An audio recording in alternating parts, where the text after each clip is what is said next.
একটা মিষ্টি মৃদু একটা বাতাস আসবে, এই বাতাস মুমিনদের বগলের নিচ দিয়ে প্রবাহিত হবে, এবং যার অন্তরে এক সরিষা দানা পরিমাণ ঈমান আছে ওই বাতাসে তার জান কবজ হয়ে যাবে। বাকি থাকবে সব এই যে গরু ছাগল হাঁস মুরগির মতো মানুষ, গবাদি পশু, আল্লাহ বলার মতো মানুষ নাই, রাস্তা মোড়ে মোড়ে জেনা করবে।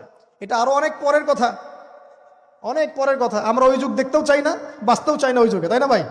রাসূল সাল্লাল্লাহু আলাইহি ওয়াসাল্লাম বলছেন এরপরে একদিন সকালে হঠাৎ করে দেখবে কেনা বেচা করতে করতে, কথা বলতে বলতে, পানি পান করতে করতে, খাবার খেতে খেতে এই যে পশ্চিম দিক থেকে সূর্য উঠে গেছে।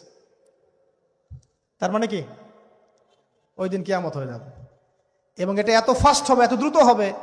আল্লাহর রাসূল সাল্লাল্লাহু আলাইহি ওয়াসাল্লাম বলেছেন যে কেউ বাসায় ফিরে যাবে, আহাল পরিবারের সাথে একটা দেখা করবে, এই সুযোগ পাবে না।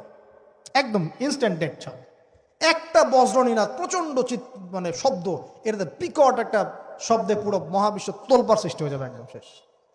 এই হলো সিঙ্গার প্রথম ফুক, শেষ, সব ডেট। এই যে আমাদের এত বাহাদুরি, এত কিছু সব শেষ, মানে পৃথিবী আস্তে আস্তে ওর শেষের দিকে যাচ্ছে। এগুলো ভাই বিশ্বাস করেন, পৃথিবীর সমস্ত সংগঠন, জালেম, কাফের, ফাসেক, মুশরিক, মুনাফিক যা আছে পৃথিবীতে একত্রিত হয়েও এই সত্যটাকে কেউ টলাতে পারবে না। আমরা সারা মুসলমানরা মিলেও যদি এই সত্যটাকে টলাতে চাই, পারবো না। মানে আস্তে আস্তে আলটিমেট গোল এটাই পৃথিবীর। এরপরে কিয়ামত, তারপরে তো আপনারা জানেন কি হচ্ছে, ফামান ইয়ামাল মিসকালা যাররাতিন খায়রান ইয়ারাহ, এক চুল পরিমাণ যদি ভালো কাজ কেউ করে থাকে তাকে সেটা দেখানো হবে।